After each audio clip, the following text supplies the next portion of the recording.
not forsake me, oh my darling. Ante todo, ser un caballero.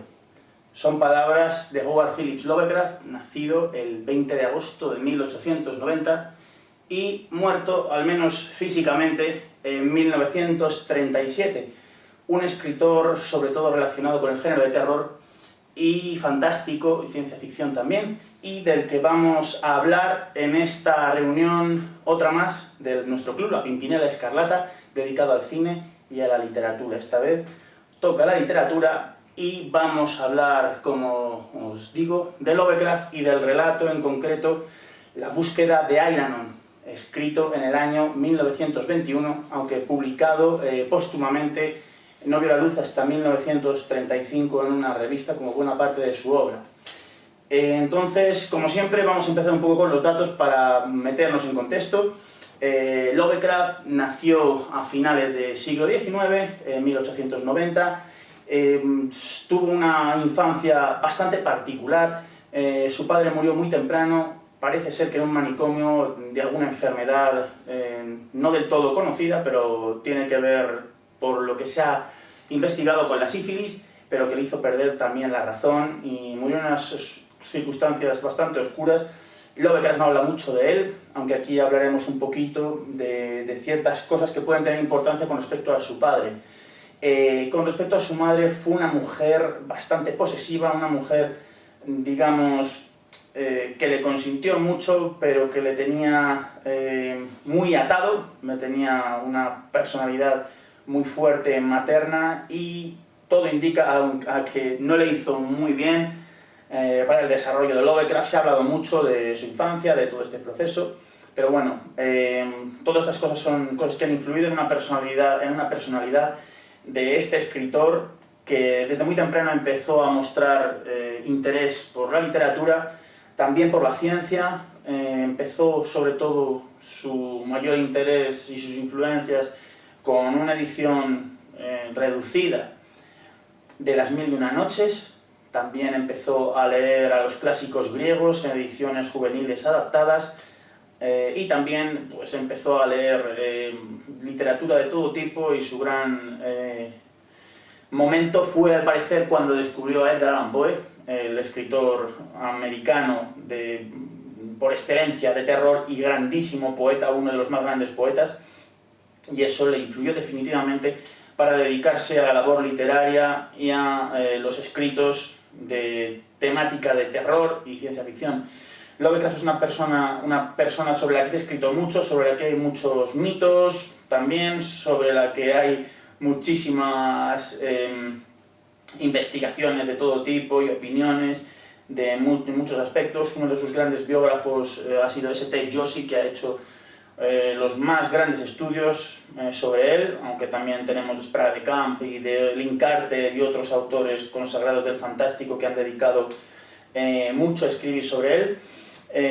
Lovecraft, como digo, empezó a escribir, sobre todo vio su obra en revistas pulp, las revistas baratas que ya hablábamos el otro día con motivo del cine negro, y aquí me gusta pues unir un poco el cine negro con lo que tratamos ahora, porque eran escritores que escribían en revistas pulp, quiere decir papel de pulpa, ese pulp, un papel muy barato, donde se escribía relatos de todo tipo. En su mayor parte no eran buenos, eran bastante malos, y lo que se trataba era de vender y sacar números, pero sin embargo dio cobijo a algunos de los más grandes escritores que ha tenido el siglo XX y que ha tenido la literatura de género, como es el caso de Lovecraft, como es el caso de Ray Bradbury, como es el caso de Richard Matheson, como es el caso de Raymond Chandler, como es el caso de Dashiell Hammett, como es el caso de muchísimos otros que han salido de ahí, Robert Howard, el creador de Conan, Clara Aston Smith, que por cierto fueron grandes amigos de Lovecraft.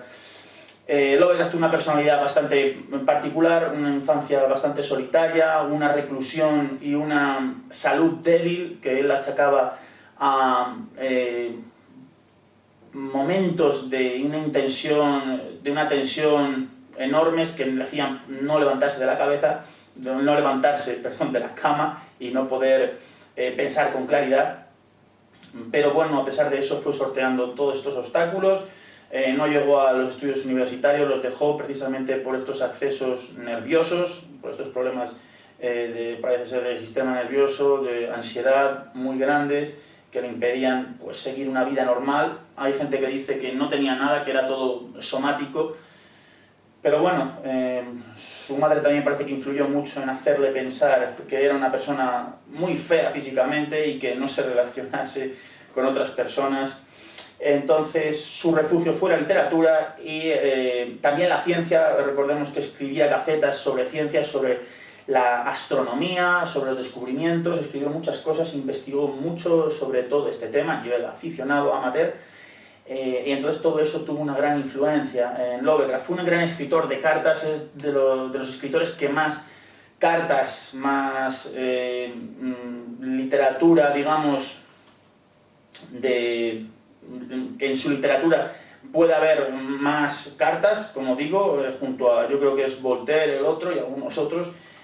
Su obra epistolar parece ser que son varios volúmenes, con lo cual uno tiene para entretenerse leyendo sus cartas, y también gracias a eso pues hay mucha información de cosas interesantes, otras menos, y otras cosas que creo que a veces se han sacado de contexto. Lovecraft tenía también, hay que señalarlo, unas opiniones bastante particulares que a mucha gente pues, le han molestado, sus temas racistas, era algo bastante habitual a principios del siglo en aquella época, y Lovecraft, bueno, creo que tiene cierta explicación al ser un amante de su ciudad natal y de sus tradiciones, y al ver cómo veían que llegaban extranjeros y degeneraban y degradaban todo eso que él tanto quería, aunque por supuesto sus opiniones tan radicales con respecto a las razas no se pueden sostener hoy día, pero insisto que eran cosas de ese siglo. También tenía unas opiniones que al principio digamos que tenían bastante en común con el nacionalsocialismo, como muchísima gente también, aunque luego se retractó al ver los comienzos de las actividades de Hitler y demás. Y bueno, pues sus grandes influencias como escritores, como ya señalaba, han sido Poe, han sido Lord Dunsany. Lord Dunsany fue un escritor irlandés, Edward John Moreton Drax Plunkett, 18º barón Dunsany, conocido literariamente como Lord Dunsany. Fue una gran influencia sobre Lovecraft, fue una gran influencia sobre Tolkien, un escritor de culto, no muy conocido, pero sin embargo de muy gran calado en el mundo fantástico y en esos relatos oníricos que precisamente hoy es lo que vamos a reivindicar, no tanto la faceta de terror de Lovecraft como la faceta onírica, la faceta de poeta, que también tenía Lovecraft. Su poesía no era buena, sin embargo sus relatos, su prosa poética sí era bastante buena, en mi opinión. Con vuestro permiso voy a leeros algún fragmento de, para mí, este libro, que es una de las mejores semblanzas, digamos, personales sobre Lovecraft que se han hecho, a pesar de no ser la más extensa sobre su vida. Sí considero que es una semblanza muy acertada y una gran defensa de la persona de Lovecraft, y como os hablaba, por ejemplo, simplemente con sus accesos de nervios, de ansiedad, que parece que repercutieron en su salud. Bueno, pues aquí dice en una carta: solo estoy vivo a medias, derrocho gran parte de mis fuerzas en sentarme y andar. Mi sistema nervioso es una ruina, estoy completamente embrutecido y apático, salvo cuando tropiezo con algo que me interesa especialmente. Bueno, ese es un poco cómo puede describirse Lovecraft, todos esos años que vivió de reclusión. Hay gente que le llama enfermo recluso, no parece que sea del todo cierto, aunque pasó unos momentos de bastante reclusión. También en esta biografía me interesa señalar el comienzo. Yo creo que muy revelador sobre la figura de Lovecraft. Aquí empieza Jacques Bergier, un crítico francés, diciendo: quizás haya que haber sufrido mucho para apreciar a Lovecraft. Bueno, pues eso lo dejo ahí para que cada uno piense un poco. Y aquí ya Michael Houellebecq, este escritor francés de gran éxito hoy día, la verdad, empieza con estas palabras de la biografía que también creo que son muy interesantes de señalar. La vida es dolorosa y decepcionante, por lo tanto es inútil escribir más novelas realistas. Ya sabemos a qué atenernos sobre la realidad en general y pocas ganas nos quedan de saber algo más. La humanidad, tal como es, ya solo nos inspira una apagada curiosidad. Todas esas observaciones de una agudeza tan prodigiosa, esas situaciones, esas anécdotas, una vez cerrado el libro, no hace más que confirmar una leve sensación de asco que ya alimenta bastante cualquier día de la vida real. Ahí entra Lovecraft, un hombre que parece ser cansado un poco de la vida, de la vulgaridad y sobre todo de un siglo que ya había perdido el espíritu, había perdido la belleza. Estamos en el siglo XX ya, donde el consumismo impera, donde el dinero maneja todo y, en definitiva, donde ya ciertos valores han sido derribados y hay otros valores, por llamarles de alguna manera. Bueno, pues yo creo que con esto vamos a dar comienzo un poco más en concreto los comentarios de este gran relato, para mi gusto, La búsqueda de Eiranon, enmarcado en esa fase de influencia de Lord Dunsany, y me va a acompañar ahora mi compañero Sir Anthony. Muy buenas tardes y estamos otra vez reunidos aquí con Sir Percy. Eso es. Aquí estamos un poco para comentar este cuento, este relato escrito el 28 de febrero de 1921. Bueno, como siempre, ¿qué nos puedes tú comentar, Ángel? Quizás estés algo menos familiarizado con la figura de Lovecraft que yo, que le llevo leyendo mucho tiempo, pero por eso también me interesa la impresión que causa un relato que está escrito hace más de 100 años, se dice pronto. Claro.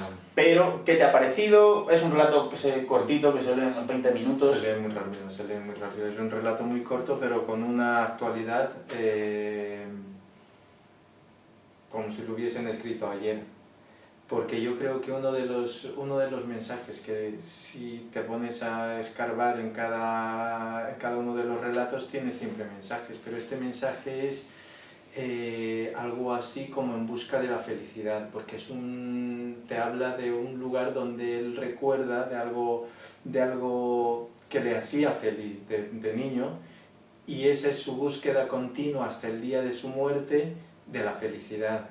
Y hoy en día seguimos viviendo con esa idea de buscar la felicidad o un lugar donde ser felices. Efectivamente. Voy brevemente a contar un poco el argumento también para las personas que no lo conozcan. La búsqueda de Eiranon. Eiranon es un joven rubio que lleva una hoja de vid en el pelo, símbolo de Dionisio. Dionisio era el dios de la música, del vino, y sobre todo relacionado con la ambientación que destila este relato grecolatina, ¿verdad? Sobre todo de Grecia. Es un joven que llega buscando una ciudad, Aira, una ciudad que ha perdido, ¿verdad? Parece que fue expulsado. Que fue desterrado de la ciudad. Desterrado, eso dice.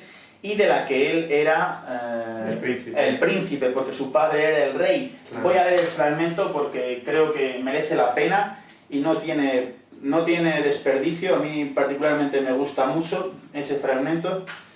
Aquí lo dice: me llamo Eiranon y vengo de Aira, una ciudad lejana de la cual conservo solo vagos recuerdos, pero que intento volver a encontrar. Canto canciones que aprendí en esa ciudad y me dedico a crear belleza con las cosas que recuerdo de mi niñez. Mi riqueza se compone de pequeños recuerdos y sueños, y de esperanzas a las cuales canto en jardines en las noches en que la luna inspira ternura y el viento del oeste hace temblar los botones de loto. Bueno, ¿qué te parece? Tiene siempre un tono poético, ¿verdad? Sí, todo el relato. Sí. ¿Qué te ha parecido el estilo de Lovecraft? Estamos hablando de su primer estilo, luego evolucionaría a un terror más tipo ciencia ficción realista, el terror materialista, que es por lo que todo el mundo le conoce, la llamada de Cthulhu, más la creación del Necronomicon, todos esos horrores cósmicos.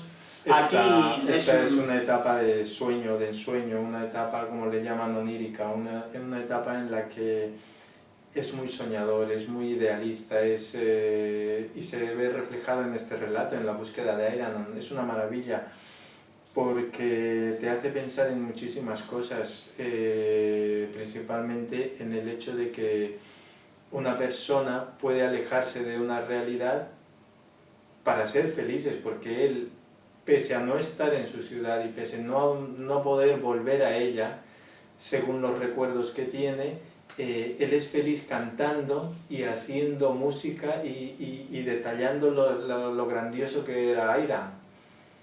Es una maravilla. Efectivamente.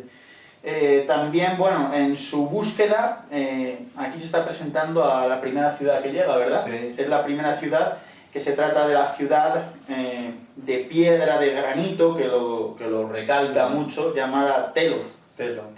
Sí. Esa es una ciudad, bueno, pues ahí, ¿qué te parece? ¿Cómo es recibido? Porque al parecer no le tienen en mucha estima su música, ¿verdad? Ni su música ni sus cosas, porque en realidad es un país donde todos se dedican a trabajar, trabajar y trabajar. Aquí se ve claramente que según el lugar donde estés y según las creencias que puedas tener, para ellos el trabajar era llegar al cielo, donde podían descansar eternamente. Para ellos era el trabajo como parte de su religión, y su religión, sus dioses, les daban la recompensa el día de su muerte, como pasa hoy en día en muchas religiones. Es una mentalidad totalmente utilitaria. Utilitaria. Yo lo que veo, Sí. siempre he visto en este relato, es un poco también cierta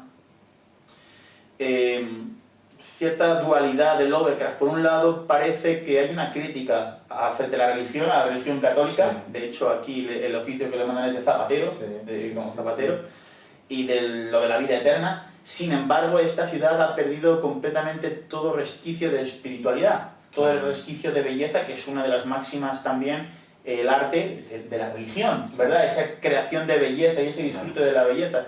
Por lo tanto, hay como un encuentro, digamos, que podríamos decir que el Lovecraft mismo se choca con sus planteamientos. Por un lado hay una crítica, pero por el otro está defendiendo ese lado espiritual de la religión. Yo creo que defiende mucho la espiritualidad, pero no la religión, porque para él la religión... leí en algún lugar, mientras buscaba su biografía, que se declaró ateo a los 6 años. Sí, él era ateo, declarado, pero sin embargo, en sus relatos siempre, en mi opinión, siempre parece que busca algo más allá. Yo creo que esa es la idea de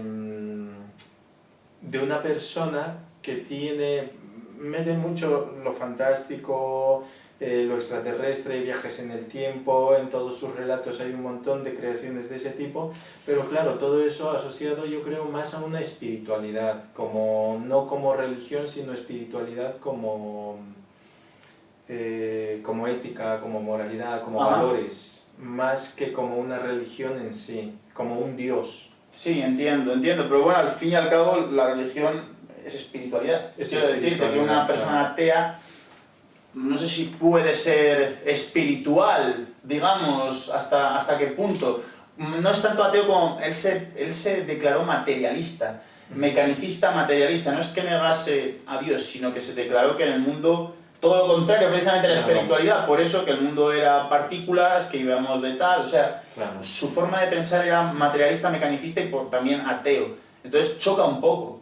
¿Sabes lo que te quiero decir? A mí me choca, por lo menos siempre me ha chocado que, bueno, pues podía haber escrito sobre cosas que se burlasen precisamente de esos temas y de cosas que declarasen, pues, una crítica profunda a la gente que cree en un más allá, ¿verdad? Y sin embargo aquí no hace eso. Aquí lo que critica es precisamente la gente que solo piensa en lo útil, en lo terrenal. Claro.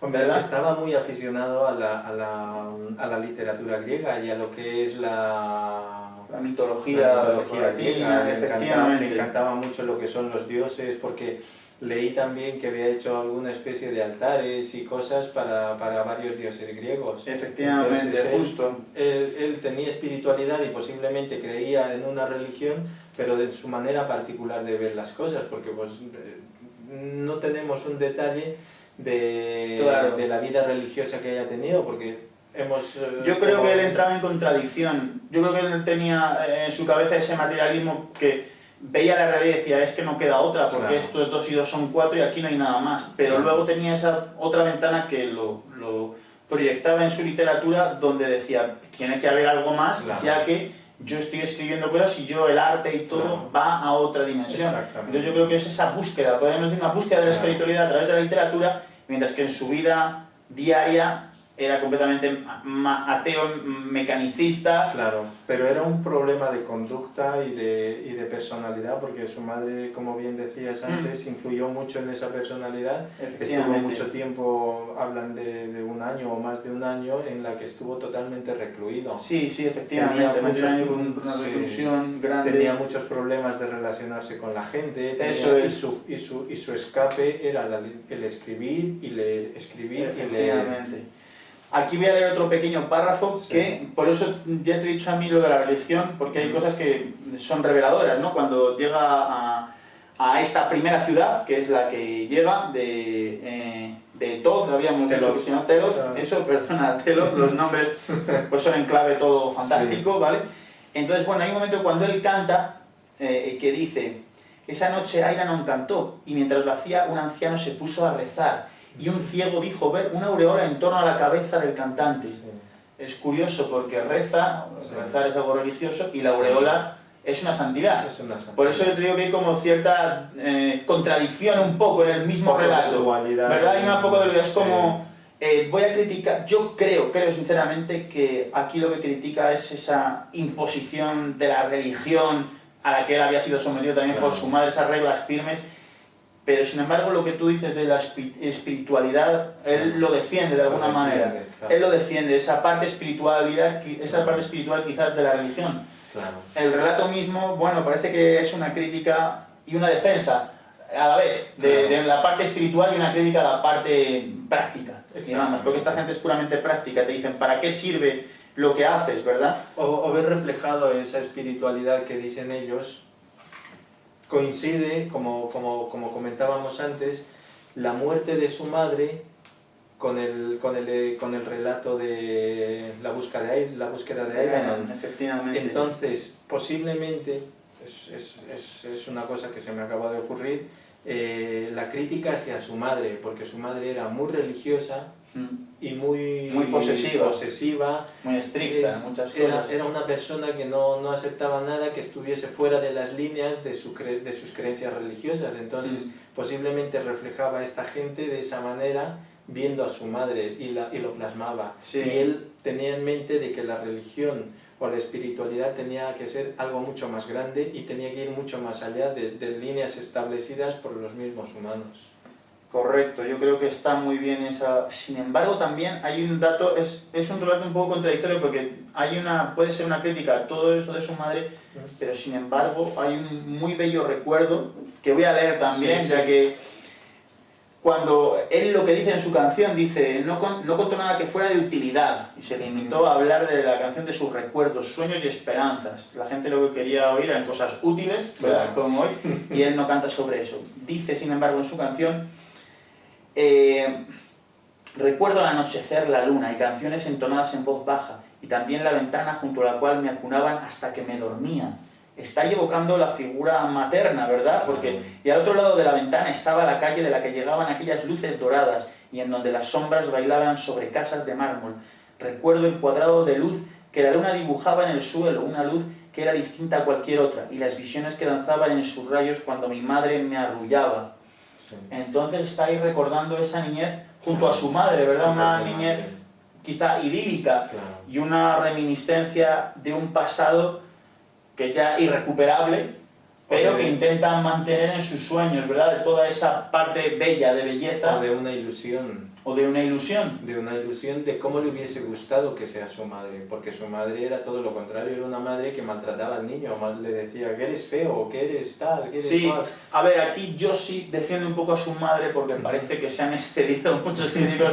La madre al final había tenido también cosas complicadas y hizo cosas bien y mal, y quizás se han excedido en criticarla, nunca lo sabremos del todo, porque luego siempre la habló con cariño, aunque sí que es verdad que tenía cierta, como siempre, estas cosas freudianas, ¿no? De la madre, pues es el único hijo que tiene, además que quería que fuese una hija, porque la vestía de niña, al principio parece ser, hay fotos que la vestía de niña. No, en esa época, lo he estado investigando, en esa época a los niños y niñas se les vestía de igual manera, porque era muy complicado, a momento de que vayan al baño, o cambiarles o limpiarles o lo que sea, era muy complicado desatar y quitar los botones de los pantalones de los niños. Claro. Entonces, Niños y niñas se vestían por Niña, igual. ¿Por qué? Porque era más fácil para el tema de la limpieza. Claro, Cuando puede ser, es una buena... Y cuando llegaban a los 4 y 6 años más o menos, cuando ya tenían independencia para ir al servicio, para poder limpiarse, asearse ellos solos, a los niños les vestían con sus ropitas masculinas y era todo un acto en aquella época en la que tenía que dar paseos por su calle, por su barrio, con regalos y luciendo su ropa de hombre. Sí, sí. Entonces no es que le hayan tratado mal, eso es un error histórico, un fallo histórico, simplemente era por comodidad. Sí, son cosas de la sociedad y demás. Yo creo que también, por eso también yo creo que con lo de que, a ver, se han cebado un poco con la madre, aunque como siempre tendría parte de culpa hasta cierto punto. Claro. Pero bueno, la postura de la madre que estamos hablando tampoco era tan diferente a mucha gente de aquella época. Recordemos, Providence, Rhode Island era un sitio pues bastante tradicional y bueno, toda esta religión con tanta fuerza y esta educación muy, digamos, controladora, estricta, era algo habitual. O sea, no es que lo de fuese un tal, es que era algo bastante habitual. Se juntaba lo ultraconservador de la madre con las hermanas, que lo comentan en algún lugar también. Eso es. Claro. Bueno, luego le ofrecen que trabaje y él dice que no, que su trabajo, él le gusta cantar y que no se siente capacitado para hacer otra labor. ¿Qué opinas de eso en el mundo de hoy? Porque esto es, ¿qué opinas del artista? El artista hoy no puede. Tú me comentabas el otro día, Sir Anthony, sobre un amigo tuyo, músico, sin embargo, que no podía vivir de la música. No se podía. Porque no se considera ya algo útil. Claro. No se considera algo útil, sin embargo está ahí, tiene un mercado enorme, ¿verdad? Vamos a poner la música. Como muchos artistas hoy en día, hablemos de artistas de teatro, artistas escritores, artistas músicos, cantores, o sea, es impresionante que hoy en día se tenga tan poco valor con esta gente que tiene tantas capacidades y virtudes, vamos a llamarles, porque para ser música tienes que tener virtud, no solamente oído. Efectivamente. Y para ser un escritor también tienes que tener una mente muy abierta. Hoy en día se ha confundido y se cree que cualquier cosa es arte. Hoy en día ya un artista de verdad no puede vivir de su arte porque es relegado, porque hoy en día lo único que quieren es un producto de consumo, tanto las series, películas, música de hoy en día tiene un patrón establecido, por eso le llaman la factoría, pues una fábrica, y la industria musical, como si fuese la industria metalúrgica o la industria textil, ¿verdad? Donde se hacen cosas maquinalmente. Donde se hace algo, un producto al por mayor para consumo general, que es lo mismo que han hecho hoy con la música, con el cine, con el teatro y con todo. Es lo que yo veo en este relato, es una defensa también del artista puro, que no tiene ya lugar ni sitio, porque puedes leer esto y decir, bueno, este tipo es un bajo, que no le da la gana trabajar, pero él sí que trabaja, realmente lo que pasa es que quiere aprovechar el don que le ha dado Dios o que tiene, ¿sabes? Y es lo único que puede hacer. Además sabemos que muchos artistas han necesitado sacar todo eso que llevaban y si no era a morir. Lo sabemos, muchos poetas, pintores han puesto...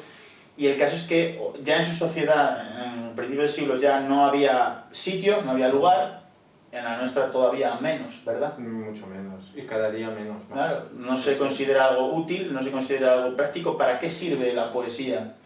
¿No? Pero podíamos preguntarnos también ¿para qué sirve la música? Y la gente la tiene. No sirve para nada realmente, porque no sirve para nada, entre comillas, como decía Vicental, lo que hoy día crees que no tiene útil, el día de mañana puede salvarte la vida. Porque la música ha salvado, yo creo que muchas vidas, la literatura ha salvado y ha ayudado a muchísimas personas, entonces no tiene esa utilidad práctica e inmediata que vemos. Sin embargo, tiene un matiz y utilidad mucho más grande, ¿no? Una utilidad material, si quieres llamarle, tiene una utilidad espiritual, una utilidad emocional. Efectivamente. Porque el arte lo que hace es esa espiritualidad que tú tienes, te saca el amor, te saca buenos sentimientos, te saca... La música también te puede provocar malos pensamientos y malos sentimientos, porque está Pero para sin eso. embargo, una vez muerto el espíritu en nuestra sociedad, Claro. bueno, ahora dicen no hay alma, no hay nada, como el mismo pensamiento de Lovecraft, de materialista mecanicista, eres un montón de células. Claro. Y bueno, es un poco chocante, ¿no? Es Pero- meterse ya que a lo mejor en camisa de 11 balas, pero entonces ¿para qué le sirve la música a un ser que lo único que es unas células en movimiento, que se mueven, Claro. que come, que bebe, que se... ¿Sabes lo que te quiero decir? Claro. Yo creo que aquí está reivindicando esa parte espiritual, ¿verdad? Es Fuerte. que es un alimento espiritual. Y está reivindicando esas cosas inútiles, vamos a llamar entre comillas. Sí, pero la lectura que acabas de hacer, cuando él empieza a cantar, el ciego que ve una hora por fuera del cantante y el otro que se pone a rezar, te dan claros indicios de que les ha alimentado esa parte espiritual que ellos tenían. Posiblemente los más receptivos, porque también en el relato, justo después, dice que esos dos personajes reaccionaron de esa manera, otro que se aburrió y se fue, y Sí, muchos la otros que mayor se parte fueron. se aburren y Claro, no pero les ¿por qué? interesa. Porque no tienen abierta esa ventana o esa puerta a recibir ese mensaje espiritual. Esa sensibilidad, ¿verdad?, que hay que Exactamente. tener para captar pues la belleza de las cosas. La belleza Y de uno, las cosas. fíjate, la fuerza que tiene, bueno, le inspira a rezar, quiere decir que le está inspirando algo sobrehumano, Claro. algo enorme, y otro una aureola que es coronarle como si fuese una santidad, Como es un santo. como un... Sí, sí. Realmente aquí, por eso te decía la contradicción, porque parece más casi un mesías a veces para algunas personas.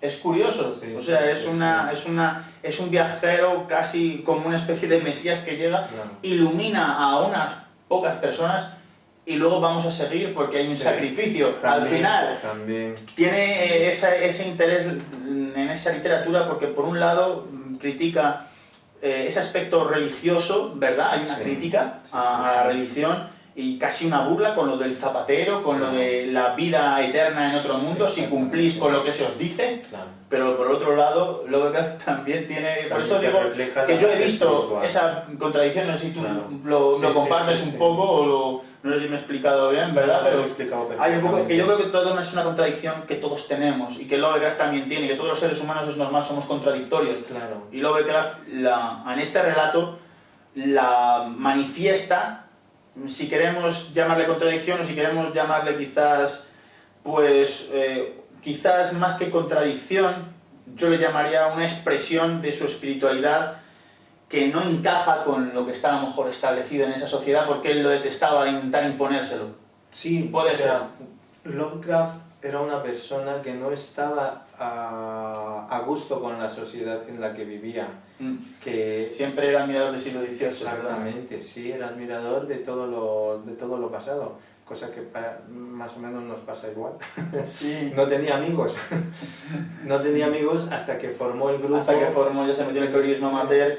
Y luego sí que tuvo, eso es una cosa que me interesa señalar, porque se le ha señalado a veces como antisocial, como a muchos nos dicen, antisocial, Exactamente. hasta que llega a conocer personas Que comparten con las sus que ideas. comparten muchas de sus ideas y con las que se puede expresar libremente Claro. y con un pues, intereses en común y que se separaban un poco de la vulgaridad Sí. expuesta y entonces Sí, sí. pues sí que tuvo grandes amigos, sobre todo epistolarmente, pero también fue a visitarles mucho, es algo que insiste mucho Joshi en su biografía de reivindicar, que no es, a él le han llamado enfermo recluso y eso han sido partes de su vida. Claro. Es verdad que no le gustaba mezclarse con lo que Pero yo con creo el que, gentío pero normal. yo creo que es algo que me pasa a mí y te pasa a ti. Sí, por eso Que yo no compartimos las ideas. Muchas de sus cosas, Exactamente. Entonces, efectivamente. ¿qué es lo que pasa? Pues que te aíslas. ¿Por qué? Porque no encuentras nada en común con el resto de la gente. Efectivamente. Bueno, se nos olvidó decir que vestía una túnica roja andrajosa, Ah, que tiene un papel importante, las hojas de vid y el Sí, pelo sí, rubio sí, que sí, lleva. Es Que era importante. con mirra, que se ponía Eso en el es, pelo. eso es, efectivamente. Eso era para el aroma, la El textura, aroma, todo sí, eso. sí, como un buen artista. Justo. Bueno, ahí no está contento y recuerda Aira, la ciudad de mármol y berilo. Claro. Berilo es un mineral translúcido, muy bonito, igual que el mármol, son Sí, como un piedras, cristal mineral. eso es, muy bellas, y entonces, bueno, pues esa ciudad debía ser preciosa, Claro. Aira, y quiere seguir buscándola porque donde está en Telod no se encuentra a gusto, ¿verdad? Sí. Pero no se va a ir solo de Telod, hay un... Conoce una- a alguien. Efectivamente, hay un niño, ¿no? Que voy a leer, si me perdonáis, el pasaje porque a mí me gusta mucho. Espero que me perdones que esté aquí leyendo tantas cosas, pero creo que es muy bonito cuando encuentra al niño. Aquí está, lo tengo todo más o menos controlado. Dice: los hombres tenían gestos ceñudos en el rostro, pero al lado del dique de piedra que bordea el perezoso río Zuro había sentado un niño de ojos melancólicos que escrutaba las aguas en busca de ramitas verdes que hubieran sido arrastradas desde las colinas por la impetuosa crecida de los arroyos. Bueno, un niño de mirada melancólica, ¿a qué se dedicaba? Estaba dedicándose a buscar ramitas verdes que hubieran sido arrastradas. A mí me gusta muchísimo eso, no sé por qué, pero me parece algo precioso, ¿verdad? No está dedicándose a nada útil tampoco el niño. Claro. Ese niño yo creo que es el de pequeño, una forma, ¿no? De cosas que a él se dedicaba, ¿verdad? Y bueno, ese niño de mirada melancólica y que no hace nada útil es el que le sigue. Es con el que se va. Con el que se va. Sí. Es el único, Ronald, eso es, justo el que decide seguirle. Y a raíz de eso voy a leer aquí otro párrafo de Houellebecq que me gusta también mucho porque es precisamente, ¿no?, esa infancia, lo único que le sigue es un niño. Sí, Lo que es la pureza, ¿no?, de la inocencia de la... Eso es, Sí. es una persona inocente y es la única que se va con él. Aquí hay un pasaje de Lovecraft que habla sobre su infancia. Lo voy a leer también, me parece muy bonito.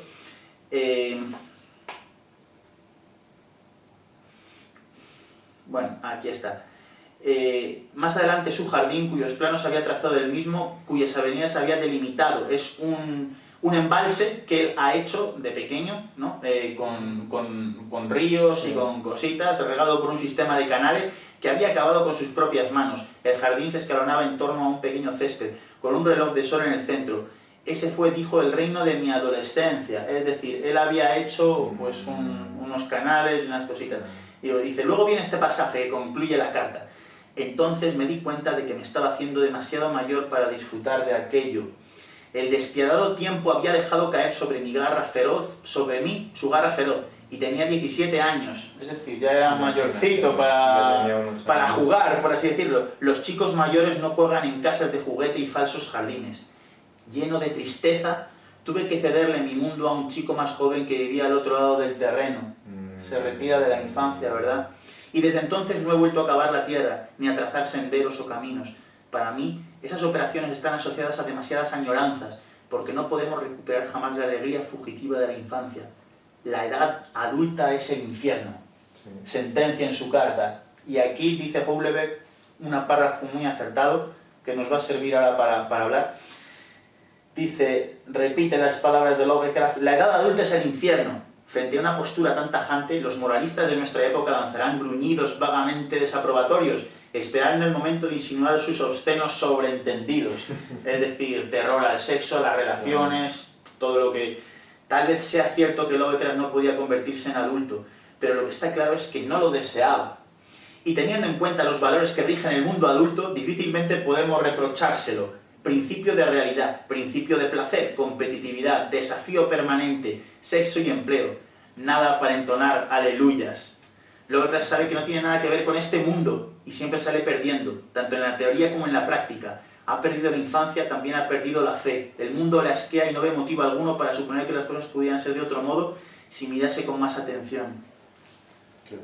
Bueno, me parece bastante duro, un pasaje bastante triste también, pesimista, pero yo creo que el Lovecraft sí que encuentra esa vía de escape frente a todo eso, a ese mundo material, a ese mundo realista, ese mundo en el que habían perdido las canciones, donde se había perdido la verdadera alegría, lo que tú decías, esa verdadera felicidad, que es algo elevado, algo espiritual. No la encontró en el mundo material, no la encuentra y ve que solo la infancia se la podía dar al romperse los sueños. Claro. Lovecraft ya no le gusta aquello nada y por lo tanto parece que se enfrenta al mundo. De hecho el libro se llama Contra el mundo, contra la vida. Bueno, dinos, Ángela, ¿qué opinas de este niño que tenemos en el relato que ve esas hojas, que la está observando, la mirada melancólica y cómo sigue a este hombre que te parece que hay bastante, ¿verdad? Sí, claro, imagínate, él le pregunta, llegan a hablar de Aira, Eso es. Y el niño, lo primero que se le ocurre decir es, aquí cerca hay una ciudad de bailes y de todo eso, puede que haya cambiado de nombre. El niño no discute la existencia de Aira. Justo. No discute, no lo pone en tela de juicio, simplemente dice, aquí cerca, aquí hay una ciudad que tiene, ¿cómo se llama? La ciudad se llama Onai. Onai. Los nombres son muy bonitos y muy evocadores. Sí. Voy a hacer un inciso, la influencia que algunos en Aira y otros nombres, muchos les sonará del mundo de Tolkien, de la Tierra Arda y otros nombres de famoso Tolkien, del Señor de los Anillos. Normalmente van a ser influencias de Lord Dunsany, que influyó mucho también en la obra de Tolkien. Entonces aquí también Dunsany influir en Lovecraft, aparte que Lovecraft era un gran creador de nombres extraños y que han influido mucho en el fantástico, en todo. Entonces, perdona, estamos comentando que quieren ir a buscar otra ciudad, que a ver si es Aira. Donde los dos, en realidad, el niño tampoco está a gusto, porque él dice, yo no quiero trabajar, o sea, no está a gusto en esa ciudad. ¿Por qué? Porque no comparte los ideales de esa ciudad. Eso es. Y de hecho el niño se va haciendo mayor en el viaje de búsqueda, ¿no? Y se pone también las hojas de vid sobre el pelo. Pero imagínate qué travesía han tenido que pasar, porque dice que se hizo mayor. Se hizo más mayor que Aira, ¿no? Ahí ya empieza, yo creo que es la primera idea que nos da del mensaje sobrenatural. Exactamente. ¿Verdad? Porque todo lo que hemos visto hasta ahora entra dentro de lo posible, ¿no? Porque la visión de la aureola es una visión que parece que nos dice que tiene, pero ahora sí que hay un elemento que él no cumple años. No envejece. No envejece. Porque a medida que va pasando el tiempo, su compañero de viaje se va haciendo mayor y él no. En ningún momento se le ve mayor, él siempre sigue con esa descripción del inicio, de los pelos rubios, sus hojas de parra. Eso y bueno, cambia de vestimenta cuando llega. Sí, ahora vamos a verlo. A mí una cosa que me llama mucho la atención y me parece muy bonita, que es cuando lo encuentran, Aira no se da cuenta de que no es su ciudad Aira, que Onai no es Aira. ¿Y porque es lo primero que detecta que no es su ciudad? Las luces. Dice que las luces son muy fuertes, las describe como que son muy fuertes y muy chillonas, y las luces de su Aira son suaves y delicadas. Más acogedoras. Más acogedoras, más lleva precisamente esa luz de la luna que se filtra cuando su madre le arrullaba. Es esa luz, no es una luz tenue. Ahora estas luces son más las luces agresivas de los videoclips, de las discotecas, de lo que tenemos ahora. Las luces, no es una luz de bienestar, es una luz de impacto, de agresividad, ¿verdad? Y ahí dice, esto no es Aira, no es lo que yo... Está iluminado también, porque ya deja de ser la otra ciudad, que era todo oscuro, negra, piedra, gris, pero aquí ve que eso no cuadra. Y lo vamos a ver también en la ciudad, que sí que hay canciones, ¿verdad? Sí, y hay baile. Hay mucho baile, hay mucha bebida. Eso es. Pero no es Aira. Hay mucho desenfreno en general. Efectivamente. Aquí entonces, bueno, vamos a... aquí sí que hay canciones de baile, con lo cual no es como antes, que no las valoraban. De hecho, aquí las valoran mucho. Están todo el día con festividades. Y se queda a vivir en la casa del rey. Eso es. Le gusta el rey, y hasta le hacen que se quite su pobre túnica púrpura desgastada, hecha jirones, y se ponga oro y se ponga una habitación también de lujo, ¿verdad? Lujo, con alimentos y con todo. Eso es. Pero en ningún momento habla, bueno, sí, dicen, tendría que tener una voz espectacular, para provocar a una persona o a varias personas el querer rezar y el ver una obra por encima de cantante. Efectivamente. Y para que el rey de esa nueva ciudad le acoja en sus aposentos. Entonces tenía que haber tenido una voz preciosa al cantar. Sí, una voz preciosa, y también sobre las cosas que cantaban, claro, es Aira, que es como la belleza plena de todo, la belleza más alta. Algunas personas detectaban algo, ¿verdad? Detectaban algo. A esas personas les llevaba casi a la oración y a la santidad, ¿no? Y a las personas les movía a darle un buen sueldo, por así decir, una buena posición, porque veían que había grandeza. Sin embargo, luego vamos a ver que en cuanto llegan otros bailarines, ¿verdad?, que danzan frenéticamente y con instrumentos de flauta, instrumentos auriculares, pues va perdiendo su atención. Claro. Pero El contraste entre lo vulgar, entre lo que vende, eso te iba a decir, ¿verdad? eso te Entre iba la a danza decir, frenética, los movimientos agresivos. Porque además dice que llegan danzadores del vientre, Sí, que justamente te invita a la lujuria, porque es lo que hoy en día hacen, o sea, acuden a tus instintos ¿Cómo básicos. son las danzas? Frenéticas. Frenéticas. Casi siempre tú Claro. comparas un ballet, tú comparas muchos estilos de danza, de baile, Claro. y tienen la belleza, esa armónica, aunque pueden contener sensualidad, pero es algo tranquilo, algo más pausado y evoca precisamente pues una belleza. Claro. Y las danzas frenéticas lo que evocan más, pues lo que tú dices, la lujuria, esa agresividad, ¿verdad? Claro. Que es Desenfreno. hoy lo que tenemos en el videoclip Ya, es el colmo, o sea, es, vamos, sí, ya es otro estado. Si Lovecraft llegara a vivir, se vuelve a meter en la tumba. Pues mira, voy a leerte otra vez aquí, vas a acabar un poco harto, pero ya es que hay muchas notitas. Pues hay que leerlas todas. Pero hay que leerlas porque dice en uno de sus pasajes hablando: hoy más que nunca Lovecraft sería un inadaptado y un recluso. Me hace gracia, ¿verdad? Pues, Nacido en 1890, a sus contemporáneos ya les parecía en sus años de juventud un reaccionario pasado de moda. No es difícil adivinar lo que pensaría de la sociedad de nuestra época. totalmente. Tras su muerte, la sociedad no ha dejado de evolucionar en un sentido que le incitaría a aborrecerla todavía más. ¿Y a quién no? Me parece, porque en muchos avances, efectivamente, de medicina y tal, sí que ha sido maravilloso. Pero los avances espirituales, a nivel moral, a nivel de valores, Yo creo que la ha habido una base decadencia. social ha sido una decadencia más bien. La mecanización y la modernización han destruido ineluctablemente este modo de vida al que se aferraba con toda su alma. Por otra parte, nunca se hizo menor ilusión sobre las posibilidades humanas de controlar los acontecimientos, como escribe en una carta. Todo en el mundo moderno es la consecuencia absoluta y directa del descubrimiento de las aplicaciones a gran escala del vapor y de la energía eléctrica. Él decía, era un gran defensor de las ideas de progreso, de la ciencia, pero sin embargo, bueno, pues otra vez esa contradicción, las veía como un peligro, porque está, de hecho, bueno, su época, poco después, es las bombas atómicas. Claro.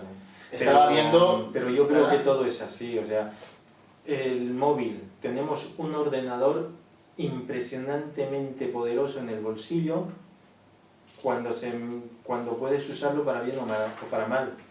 O sea, Sí, efectivamente. Puedes buscar información útil o puedes perder el tiempo con él. Efectivamente. Te leo aquí otra cosita que viene al caso de lo mismo.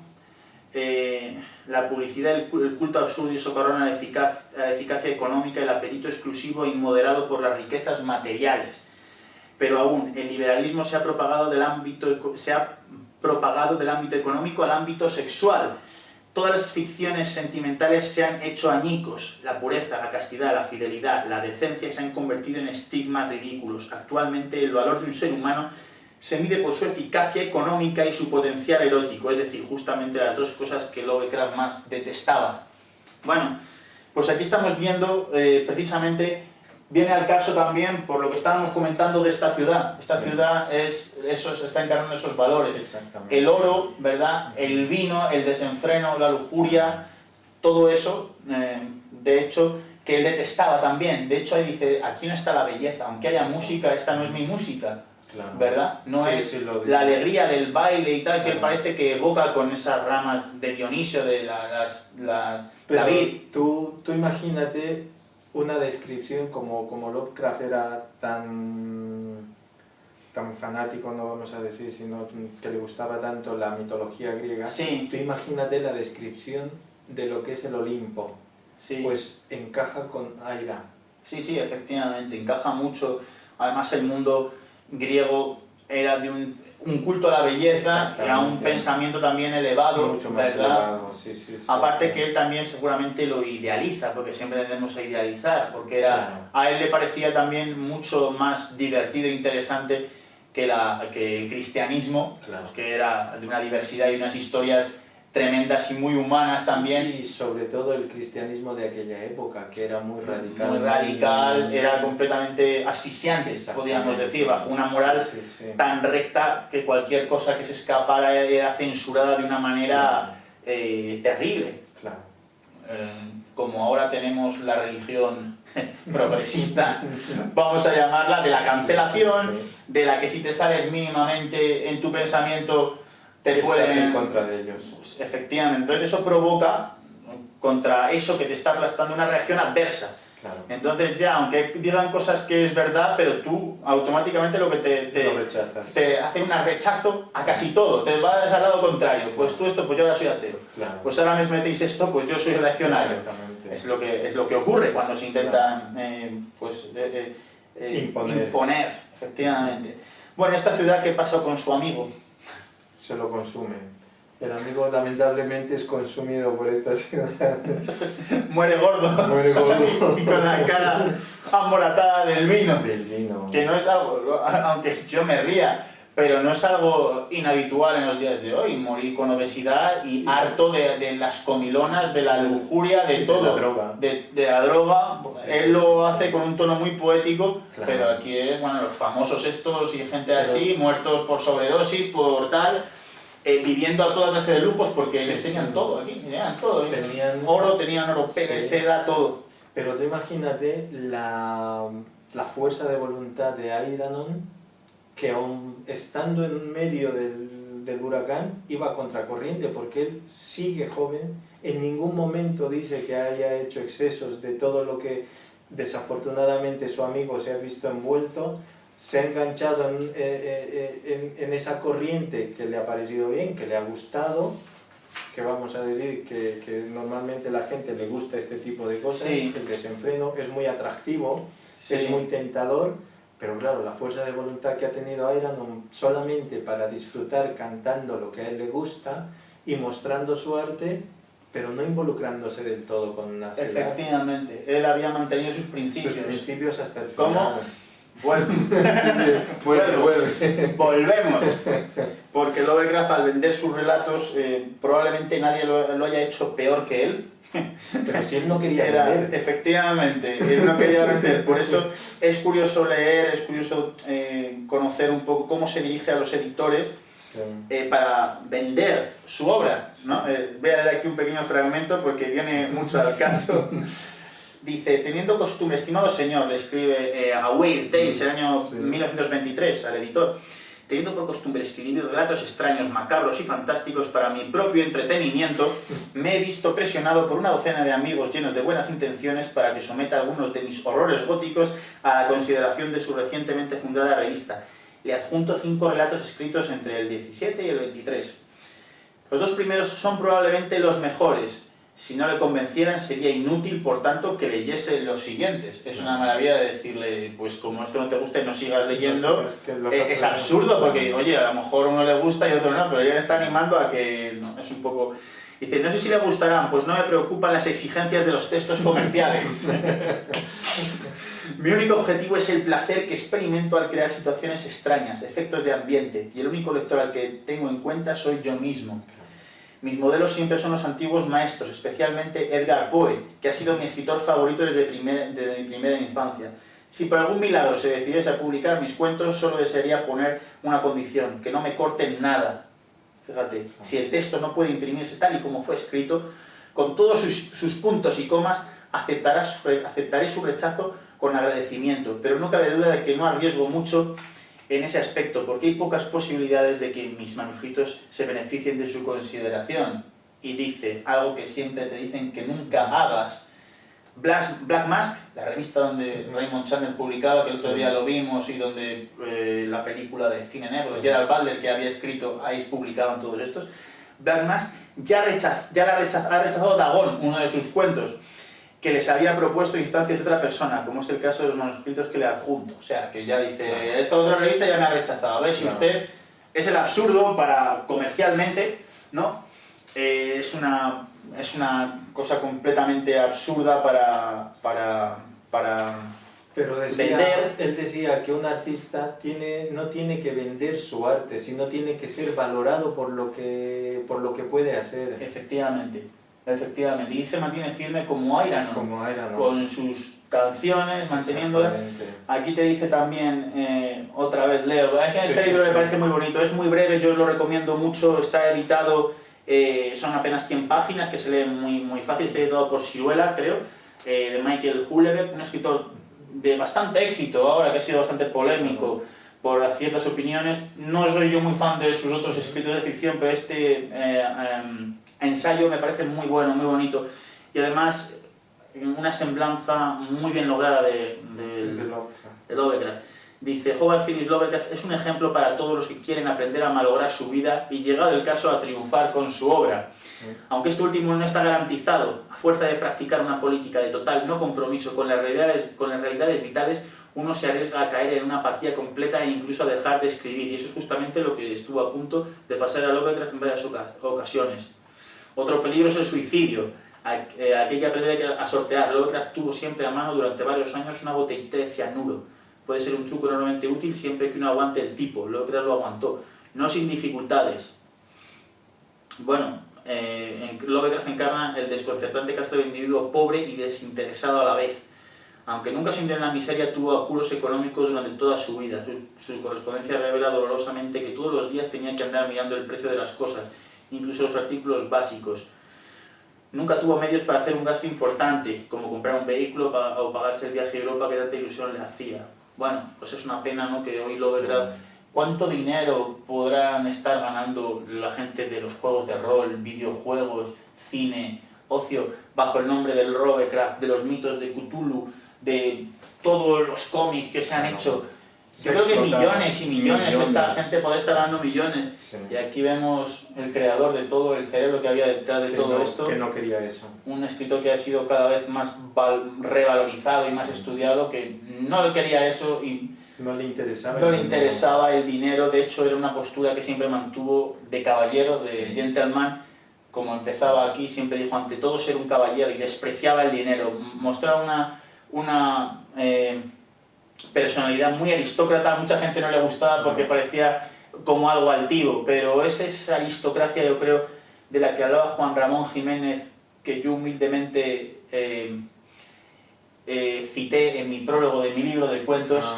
Esa aristocracia del espíritu y del pensamiento, una aristocracia poética, es decir, una elevación de personas que valoran la belleza y que rechazan, no es que rechacen, pero no valoran lo material ya, digamos que están en otro grado, pues como la gente grande religiosa, tú que has estado en muchos lugares de espíritu, de religión, sabes que casi toda esa gente tienen en común su rechazo a las cosas materiales, ¿verdad? Claro, hay muchas... hay de todo, pero en realidad la espiritualidad es eso, la búsqueda de lo no material. Eso es, eso es. Él lo hacía a través del arte.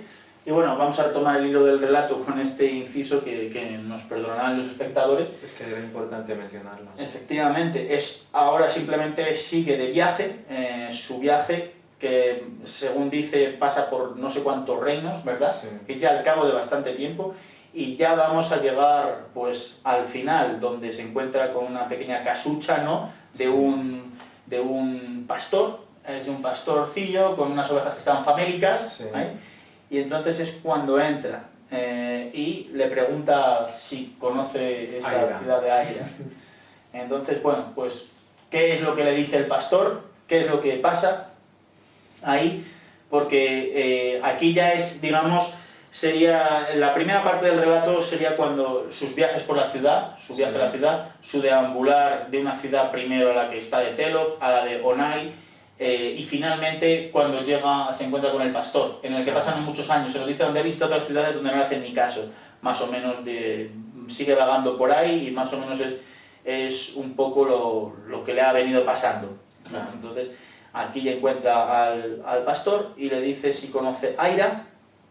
Y entonces, bueno, pues aquí, cuando le nombra esa ciudad, el pastor dice que recuerda vagamente de un compañero de juegos de la infancia, ¿verdad? Sí, pero Acuérdate que el pastor era un anciano. Sí, el pastor el pastor es un anciano. Es un anciano. Es un anciano y recuerda de un compañero suyo de la infancia, o sea, hace muchos años ya, que no dejaba de decir insensateces y que quería buscar aira, Claro. cosas que nadie entendía. Que lo que destaca aquí es la falta de comprensión de la gente que le rodeaba, Sí. por esa búsqueda de la belleza, esa poesía, ¿verdad? Esa sensibilidad. Sí, sí, sí. Dice insensateces, para él no son insensateces, para él es algo grandioso, ¿verdad? Para él es una realidad. Es una realidad, bueno, es la única realidad, la única fuerza, ¿verdad?, que tiene. Dice, le conocíamos desde la cuna, con lo cual, pues eso de que era hijo de un rey y tal, no es posible. Si le conocían desde la cuna, es verdad que eso no puede ser. Sí, mencionan que Dice, lo habían visto nacer. Eso es, y se marchó de pequeño, en su juventud, así que, bueno, se marchó en busca de aira, diciendo que quería buscar aira. Sí. Y ese chico se llamaba Airanon. Sí. Bueno, ahí, ahí hay un punto donde de repente Airanon se vuelve viejo. Justo en ese momento es cuando yo digo, ¿aquí qué ha pasado? Porque él estaba viviendo, él se mantenía joven, él se mantenía pletórico, o sea, seguía buscando con ilusión y con amor su añorada ira. Pero en cuanto escucha las palabras de este anciano, se viene abajo totalmente, se derrumba.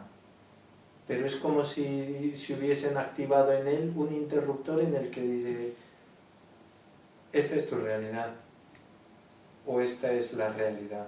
Claro, todo eso no han sido más que sueños, quimeras que ni siquiera han existido y no está aira. Sí, porque ahí Lovecraft dice que recuerda todo aquello, recuerda su infancia. Efectivamente, él la recuerda, pero no sabemos todos esos quimeras. Bueno, hay que destacar también la escena siguiente, donde, armado con su túnica púrpura, Sí. viejo ya, decrépito y con sus hojas de vid en el pelo, una escena bastante terrible, muy triste, Muy dolorosa. muy dolorosa. Sí.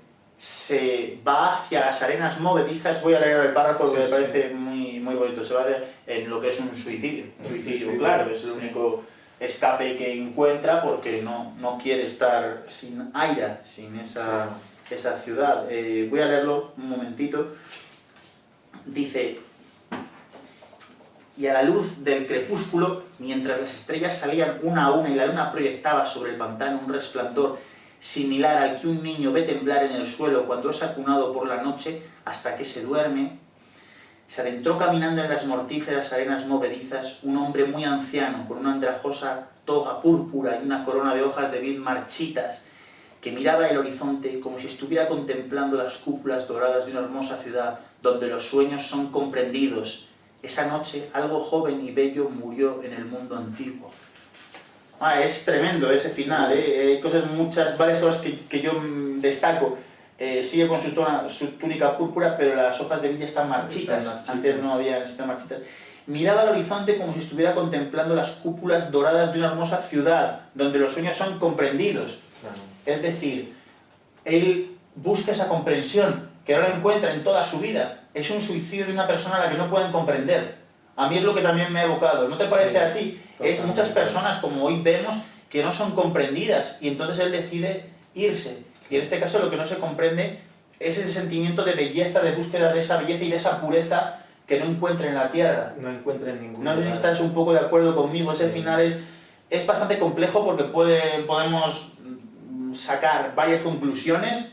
Aquí te dice, por ejemplo, en este Lovecraft anotado, muy buen libro también, una edición de lujo, de Leslie Klinger, la nota, para que tú veas a ver qué te parece, que es otra forma de interpretarlo, aunque yo no estoy tan de acuerdo, pero bueno, dice, ¿por qué envejece de repente Airanon?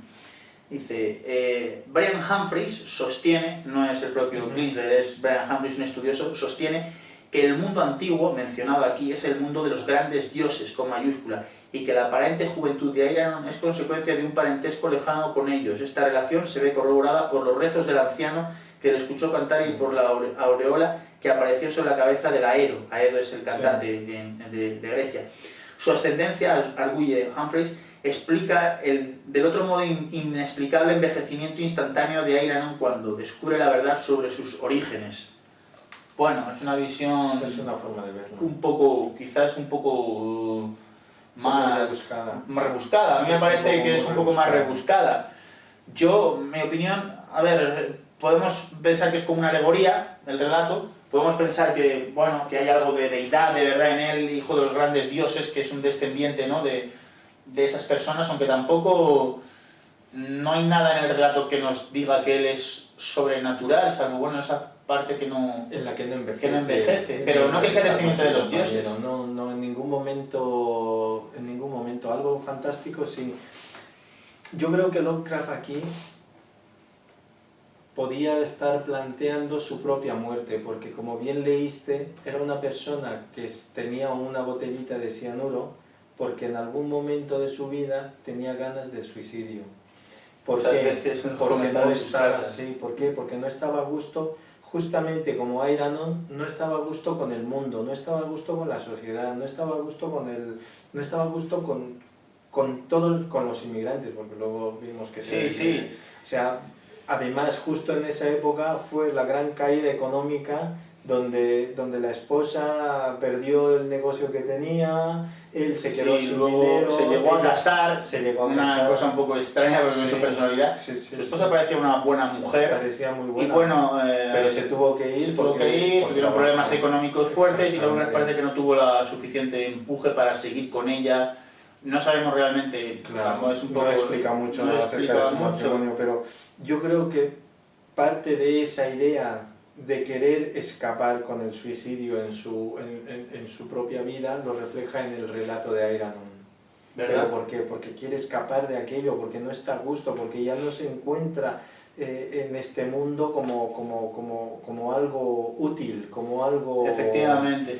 Yo creo que además cuando se encuentra con ese amigo de su infancia que le hace como recordar su otra... él tiene una vida imaginada, vamos a poner imaginada, porque es la de Aira, la de esas visiones que tiene, la del sueño, la del sueño, y luego su otra realidad donde era un niño pues con una gran imaginación, ¿verdad? Del que se reían, del que no era aceptado bien, el que era rechazado. Eso es, y el que se escapa. Y bueno, al ver que no existe Aira, es una muerte de la belleza, una muerte de esa belleza que él buscaba, ¿no? Y cuando esa belleza muere, la belleza está unida a la inmortalidad, y eso es lo que él ha mantenido, la existencia o la quimera de esa existencia, y cuando se da cuenta se choca con la realidad, por así decirlo, se acaba esa inmortalidad. De hecho él se muere, y lo que viene es la realidad, ¿no? Y aquí se establece lo que es la dualidad entre los sueños, entre la parte de los sueños, la belleza, el idealismo, contra la realidad material, que es la muerte. La realidad material evoca la muerte porque todo está destinado a destruirse, a desaparecer en la nada y a quedar en el olvido.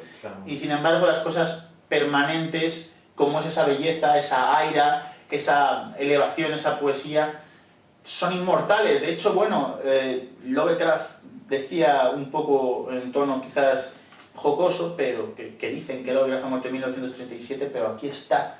Entonces esa poesía sigue siendo inmortal, es curioso. Ha vencido, ¿no?, a lo material. A lo material, pero hoy en día todo lo que hemos hablado, que él ya lo criticaba en aquel entonces, es de actualidad. Se ha multiplicado exponencialmente, se ha multiplicado de una manera enorme. Yo creo que Lovecraft no solo fue un visionario en el terror cósmico, en situar su terror, por el que es más conocido, digamos, que ha pasado, que es muy interesante, es situar al hombre como algo insignificante dentro de un cosmos monstruoso al que no tenemos prácticamente acceso, y cuando descubrimos mediante la ciencia cosas, nos aterra todavía más ver la soledad en la que estamos en un mundo y el que puede haber efectivamente otras razas, otras formas de vida, que no seamos nada. Entonces, Lovecraft situó el terror, ha sido Poe, que hizo del terror gótico psicológico, le dio un giro, luego Lovecraft. Y yo creo que después de Lovecraft no se ha innovado mucho en el género de terror, ha habido buenos escritores, pero creo que nadie ha conseguido ir más allá. El moderno que a mí me gusta bastante es Thomas Ligotti, que es heredero de Lovecraft, intelectual heredero de Lovecraft en muchos de sus aspectos, pero que sigue desarrollando un poco lo que ya Lovecraft ha planteado de terror, un terror metafísico. Pero después de Lovecraft, que Lovecraft estaba cansado del terror gótico de siempre, de los fantasmas, ojo que a mí me encanta ese terror, ¿no? Pero es un terror que ya había sido muy desgastado, ¿verdad? Por los tópicos y porque se había vendido mucho, Claro. y Poe ya le había llevado todo eso a un nivel superior. a un nivel superior, con obras como La caída de la casa Asher. Bueno, Poe había adelantado la novela policíaca con La carta robada, El escarabajo de oro, había adelantado el cuento de terror con muchas de sus obras, y luego ha sido uno de los grandes poetas que han existido. Esa faceta también está muy presente en Lovecraft. Sus poemas en verso son más bien flojos, pero tú dirías que este cuento tiene poesía, Sí, mucha. ¿verdad? Sí, sí, Es sí, prosa, o sea, pero...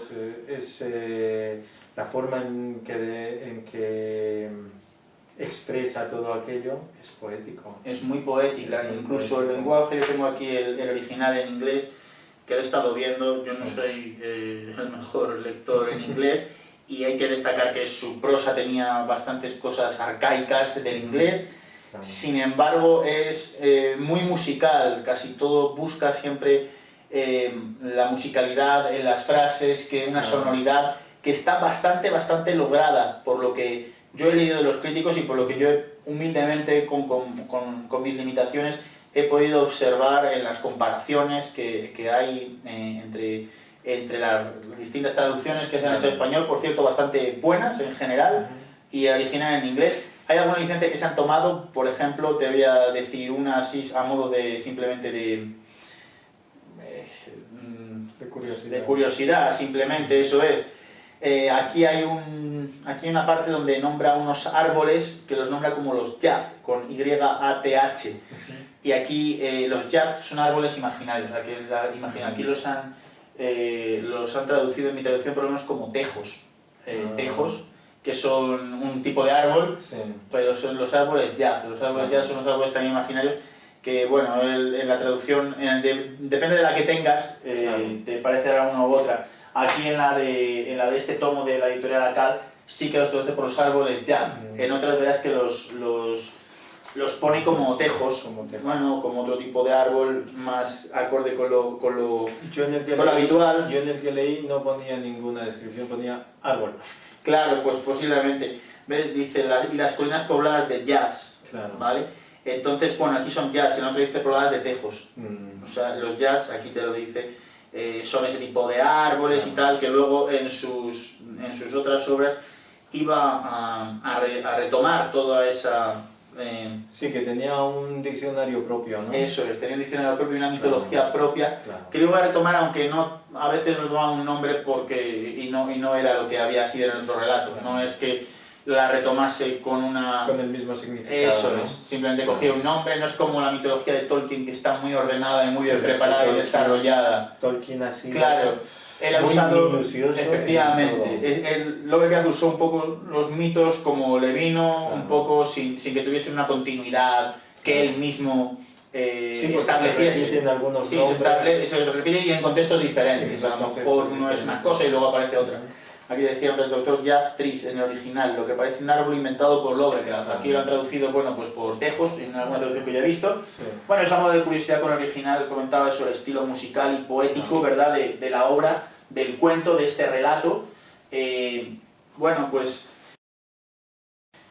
¿Qué te ha gustado así como colofón del relato? ¿Qué te ha parecido? ¿Qué Me ha lección gustado. sacas?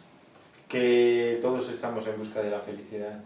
Lo que pasa es que llegaremos Sí, igual. tal y como acaba.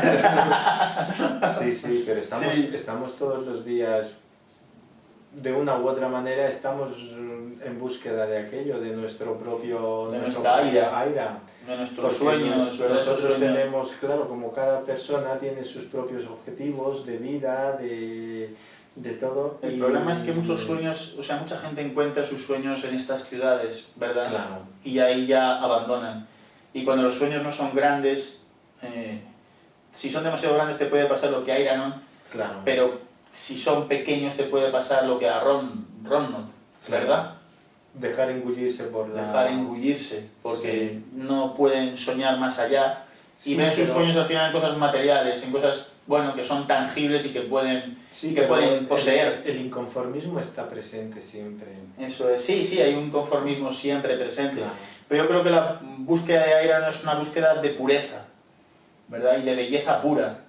Yo creo que es la búsqueda no de la felicidad como se la quiere interpretar hoy en día. La Justo. felicidad que hoy en día se busca es una felicidad, un estado de sonrisa continua, lineal en tu vida, y eso no es la felicidad. La felicidad es un concepto muchísimo más grande y que abarca muchas más cosas. La felicidad no es un estado momentáneo de sonrisa, la felicidad es otra cosa, que aquí Airanon lo describe en cada momento con una ciudad preciosa, con unas luces, con la luna, con el aire, con las calles, o sea, todo. Y con el cariño El delicado de cariño su madre, de su madre, ¿verdad? Y la luz de la Claro, luna, claro. todas esas cosas aparentemente sencillas pero llenas de pureza y de delicadeza, ¿verdad? Y de mucho amor. Eso de es, mucho de amor. mucho amor. Es que, bueno, cuando Sí, logras sí, el acusado sí. de que no, de amor, que tal, yo creo que en estos relatos desprende una grandísima sensibilidad, Sí, ¿verdad? pero es curioso que a mucha gente le pasa eso. Por ejemplo, critican a Lovecraft, ¿por qué? Porque en algún momento alguien le ha conocido y ha dicho, pues este es un ermitaño, punto. Sí. Y con eso se han quedado. Pero si tú lees los relatos de Lovecraft, ves que tiene mucho amor, que tiene mucha empatía, que tiene mucha, Sí. mucha espiritualidad en general, aunque decía que era ateo. Pero es que no tiene nada que ver, Materialista, mecanicista, decía, no solo ateo, Sí, sino sí, materialista y sí. mecanicista, que, Pero que bueno, no que el tiene mundo nada era que ver. simplemente eso, decía, Claro. decía pues eso, todos los sueños, todo eso era mentira y que la única realidad era la tangible. O sea, de sus cartas bueno, hay muchas contradicciones, es bueno leerlo porque también evidentemente su pensamiento va creciendo, cambiando, Pero es que y también nos su pasa a visión todos. y depende del momento. Oye, yo a veces Claro. estoy de un pesimismo atroz y digo, nada importa en este mundo, esto es Exactamente. todo, estamos aquí para... Pero es Y luego depende del otros estado momentos, anímico claro, en el que te efectivamente, encuentras. entonces bueno, no se puede Claro. acusar a un hombre simplemente por una opinión en sus cartas, porque entonces ya algunos, sobre Claro. todo porque ha tenido la suerte o la desgracia de que se mantuviese en muchísimas cartas y de escribir mucho, Claro. y claro, y tiene de todo. Tú imagínate si nos ponemos a escribir nosotros. Efectivamente, no, por eso, por eso. Bueno, aquí voy a leer otra vez de otro de sus relatos, Telefais, que es otra fase onírica que está muy relacionado con este, y que con su forma de ser y con lo que hablábamos. Dice, había perdido su dinero y sus tierras y no sentía ningún interés por las costumbres de la gente que lo rodeaba, pues prefería soñar y escribir acerca de sus sueños. Sus escritos eran objeto de burla por parte de aquellos a los que se les enseñaba, así que al cabo de un tiempo dejó de enseñárselos y finalmente de escribir.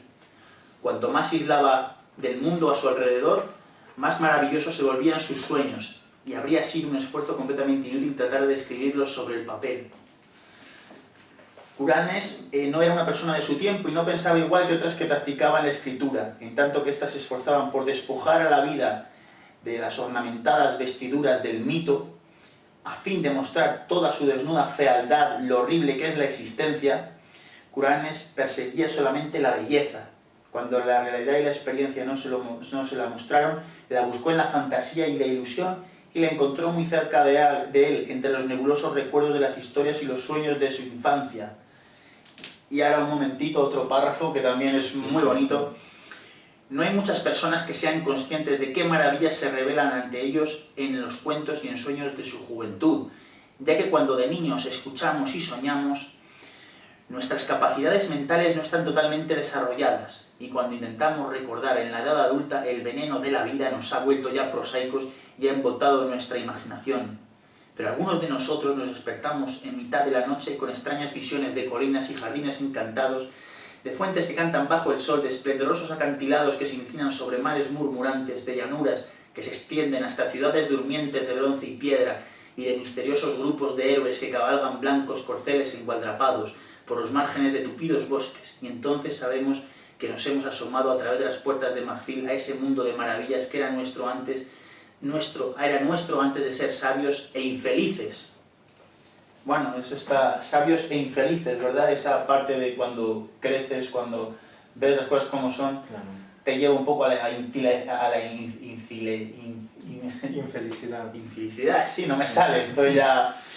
Entonces, tiene bastante que ver con este relato, ¿verdad? Mucho, De Iron Man. mucho, porque tú recuerdas cuando eras niño, era todo una maravilla. Yo no sé si idealizas, pero es verdad que, sobre todo yo creo que la imaginación de un niño hace que las cosas sean maravillosas, que luego la perdemos. Sí. Luego la perdemos. La vida de un niño, o sea, tú le das a un niño un par de juguetes y puede estar todo el día imaginando aventuras, Te historias. acordarás con algún viajes. muñequito, con alguna tontería que te hacían labrada en madera, Sí, cómo jugábamos, sí. cómo esos mundos que creábamos y que pensábamos que todo era posible, porque Claro. no había límites, Sí, no sí. había... Yo, por ejemplo, me hacía mis propios cochecitos, pero mis cochecitos eran otra madera a modo de cabina por arriba y las ruedas de algún lugar que podíamos conseguir, de cualquier cosa, si eran de madera o si eran de chapas, de lo que sea. Y hacíamos caminos por la tierra y podías estar horas y horas y horas con un coche que no vale nada, pero tu imaginación se iba. Esa imaginación y esa riqueza, ¿verdad? Yo es lo que también creo que reivindica a Lovecraft, ¿verdad? Sí, sí. Cuando dice nos hacemos sabios e infelices. Exactamente. Esa sabiduría que adquirimos a veces nos encoge el corazón también, nos hace más pequeño el alma, por así Sí. decirlo, esa sabiduría práctica de la ciudad, ¿no? Del Sí. zapatero, del conocimiento del oficio. Exactamente. Pero va quedándose esa visión más reducida cada vez de la ilusión, del espíritu, de la poesía y de la belleza, y esas cosas también es lo que sostiene la vida, sobre todo a mucha gente, esa necesidad espiritual, ¿verdad? Que hoy se ha perdido por completo, hoy no hay, el espíritu está muerto, las religiones tienen muy poco que decir, salvo en sitios, No, la digamos, religión es solamente para manipular hoy en para día. manipular, y en sitios cada vez, como te quiero decir, más de tercermundistas, prácticamente, que es donde más auge tiene, Claro, pero porque son manipulables. porque son manipulables, se usa, también Se la religión usa. es usada, con lo cual precisamente la religión que no debería tener utilidad, más que esa fe espiritual, pierde todo su ser, Claro. yo creo. Entonces, todo espíritu está muerto, donde lo que domina es lo que decía aquí Houellebecq, lo que vale es el dinero que tengas, la imagen y lo guapo que seas. Dime cuánto tienes. Efectivamente, todos esos valores que Lovecraft detestaba con toda su alma y que ya estaban imponiéndose en los Estados Unidos a principios de siglo, ¿verdad? Ese capitalismo Es que que no solo era un sistema económico, sino que se proyectaba a todas las esferas y que había invadido la música, el arte, como hoy. Y Hoy por que es la eso, música, que es y el por arte, eso estaba economía. coqueteando con el comunismo. Claro. Porque le vendían el relato de que todos somos iguales. Claro, no, efectivamente. Al final, pues bueno, lo que yo creo que es muchas veces es el mismo relato, un poco esa defensa de los sueños de diferentes maneras. Celefais también es un relato muy bueno, aunque para mí no es tan bueno, pero sigue siendo muy bueno. Pero al final pues nos dice lo mismo un poco de muchas maneras. Es un mismo escritor. Iron en principio ha mantenido esa inocencia de niño hasta el momento en el que se dio cuenta de que con el anciano. Con Sí, la conversación del efectivamente, sí. Ese momento es cuando él se derrumba completamente, anciano. Sí. pero ha mantenido ahí su inocencia. Lo que pasa es que este reloj con Celefais no acaba mal, porque al final Celefais él reina en el mundo de los sueños, y sí que hay un mundo de los sueños ahí, ¿no? Y lo demás él se va a otro sitio, pero aquí no, aquí hay un choque contra la realidad frontal. Sí. Entonces un choque que le lleva Un final muy al triste. suicidio. A mí me recuerda también un poco a la muerte de Empédocles que hizo Hölderlin en la tragedia, del sabio filósofo que ante la incomprensión de la gente y las burlas por su gran sabiduría se suicida echándose al monte. Es una cosa también bastante antigua, a un volcán, al interior de un volcán. Ese es el suicidio de la muerte de Empédocles, que el poeta Hölderlin pues, hizo una tragedia de ese filósofo. Pues a mí también me recuerda ese final, es un final, como te decía, de sacrificio, ¿verdad? De sacrificio de ese Mesías que acaba matándose él mismo, acaba dirigiéndose hacia la destrucción suya, ¿no? Al darse cuenta de que pero es una muerte no puede salvar a nadie. Es un suicidio, una muerte voluntaria. Es una muerte voluntaria. Sí, es una muerte voluntaria. No ha podido él salvar tampoco a nadie, ¿no? Y se queda, es un relato en este caso bastante desolador, porque al principio sí que parecía que había a este chico que luego crece, pero que yo pensé se que deja influir. Sí, el problema es ese, que por mucho que que comulgaban en ideas no comulgaban en valores. Eso es. Y cae en Cae. la presión de esa ciudad Onay, Sí, de esa ciudad sí. alegre, llena de vino, llena de fiesta, pero que lo que lleva Sodoma y conduce Gomorra. a la ruina, eso es, de una manera muy elegante, pero es Sodoma y Gomorra. Sí. Voy a leer solo aquí a modo de curiosidad, otra vez, la biografía de S.T. Joshi, que es uno de los más estudiosos, lo que dice de este relato, ¿vale? Para haceros una idea, la búsqueda de Eiranon, el 28 de febrero de 1921, puede ser la más bella de todas las fantasías dunsanianas de Lovecraft, de Lord Dunsany, la influencia ya en la fantasía dunsaniana. Aunque en años posteriores la condenó salvajemente por empalagosa. Bueno, en uno de sus ataques que dijo que era muy sensiblera, yo no lo creo. Dice, un comentario hecho poco después de que se escribiera el cuento puede ser más acertado. Últimamente estoy adoptando un nuevo estilo que se dirige tanto al patetismo como al horror. Lo mejor que he hecho hasta ahora es la búsqueda de Eiranon. Bueno. Ahí está. Dice, Loveman, que era uno de sus mejores amigos, Samuel Loveman, que era un gran poeta, califica la más perdón, que estoy un poco en la búsqueda de Eiranon, cuyo inglés Loveman califica de lo más musical y fluida que he escrito hasta ahora y cuyo triste trama hizo llorar a un destacado poeta, no por la crudeza de la historia, sino por la tristeza. No porque sea una historia cruda en sí, porque no tiene cosas de hecho muy desagradables ni grandes tragedias, pero sí por la tristeza que deja de ese niño, ¿verdad? Que nunca lo puede volver a encontrar y cómo acaba. La nota sobre el nuevo estilo se refiere presumiblemente a Celefais, de la que he leído. Sí. El único otro relato de este periodo del que podría decirse que mezcla horror y patetismo. La búsqueda de Eiranon es realmente todo patetismo. Es verdad que aquí horror no hay. Un joven cantante llamado Eiranon llega a la ciudad, bueno, aquí te dice un resumen. En el crepúsculo se ve el anciano caminando tranquilamente hacia las arenas movedizas. Es curioso lo del crepúsculo, ¿no? El crepúsculo está muy relacionado con todo lo mágico, con algo que se acaba, ¿verdad?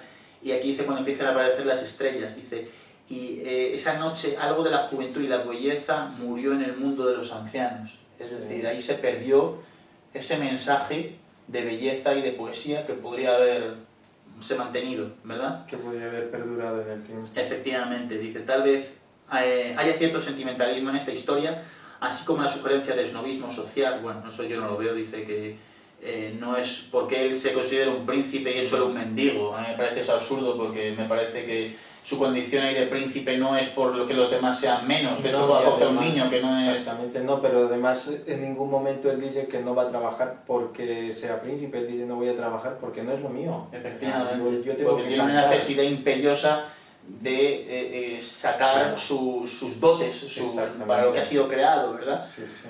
Dice, el mensaje fundamental de la ruptura de la esperanza está grabado con gran patetismo y delicadeza. En cierto sentido, la búsqueda de Eiranon es una imagen especular de Celefais, mientras que Curanes muere en el mundo real, solo para escapar al mundo de las imaginaciones infantiles, lo que te decía, ahí sobrevive. Sí.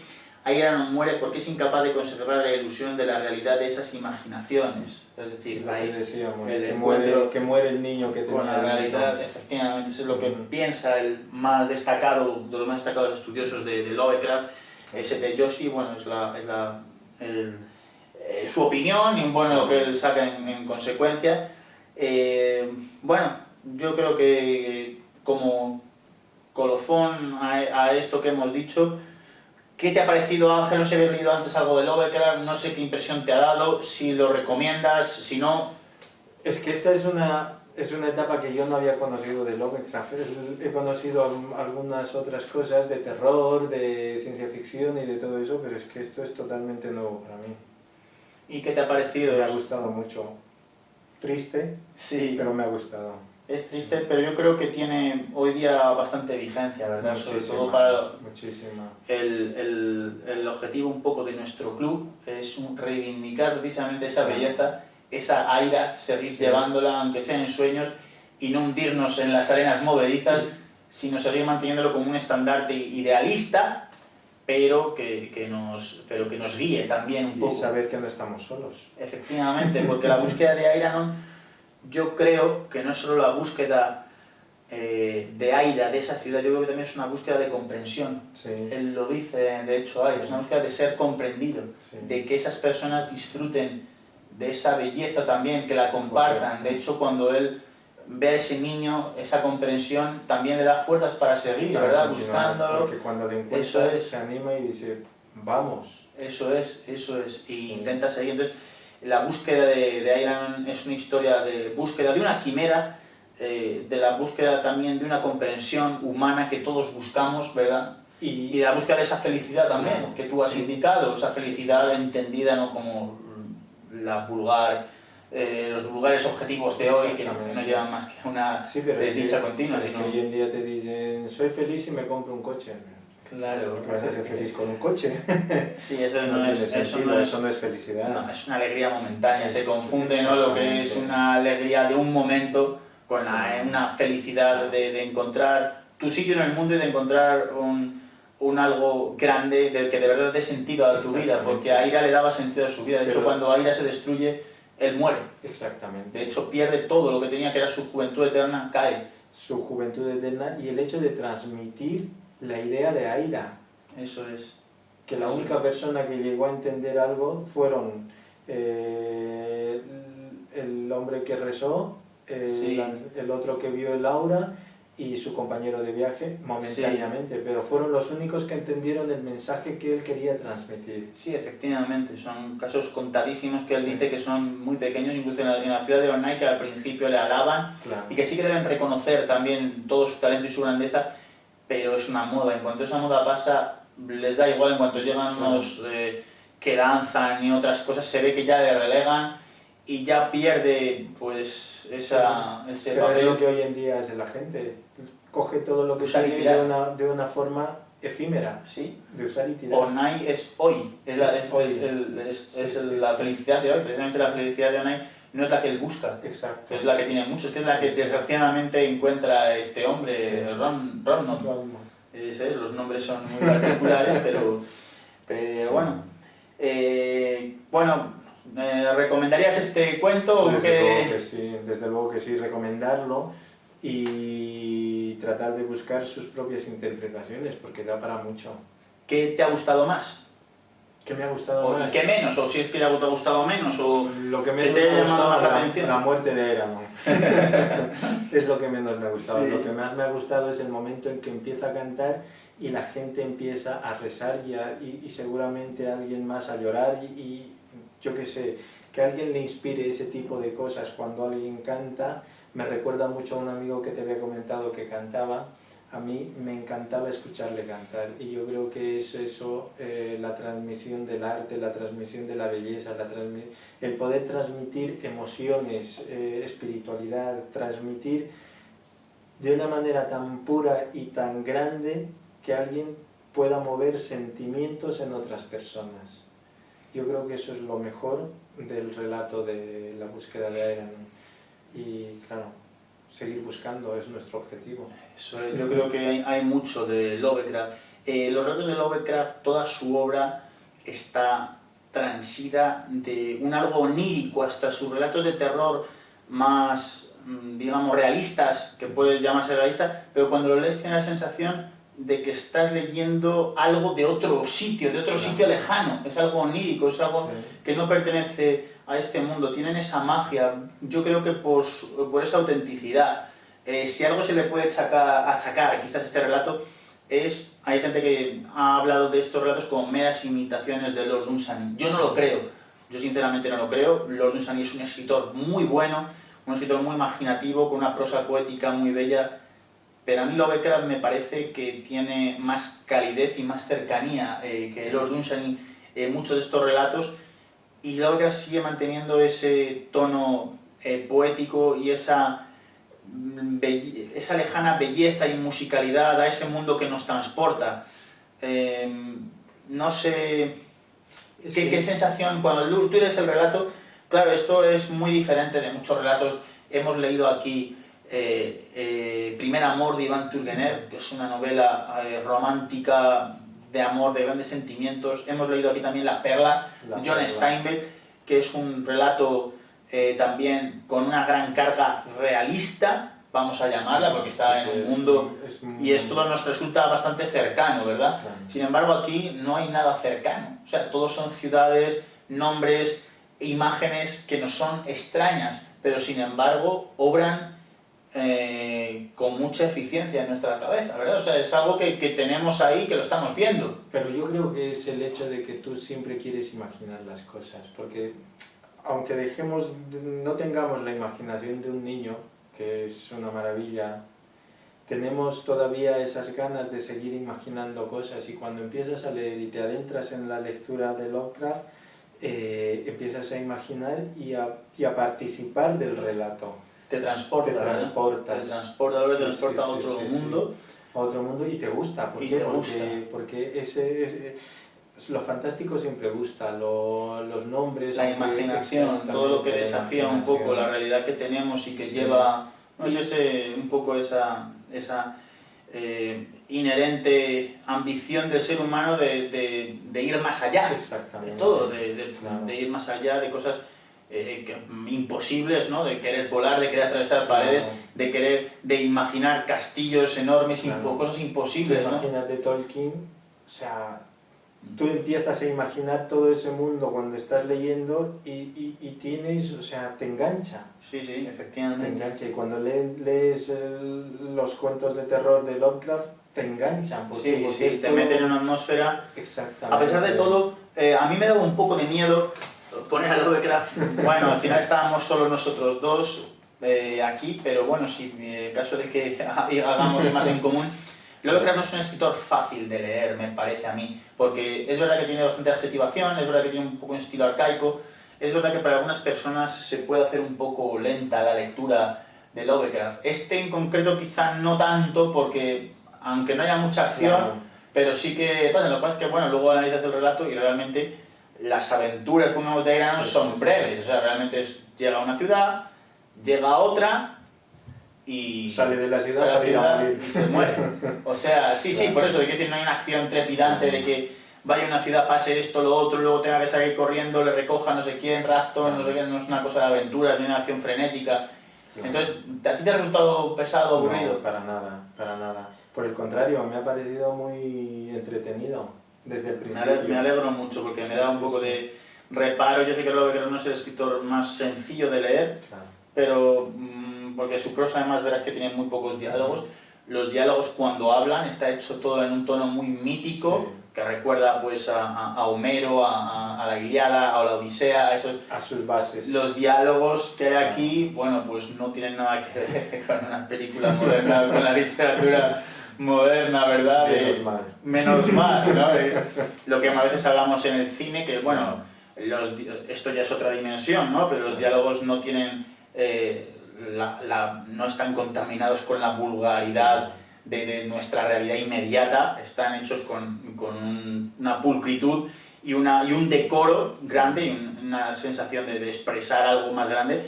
Luego ya lo lleva a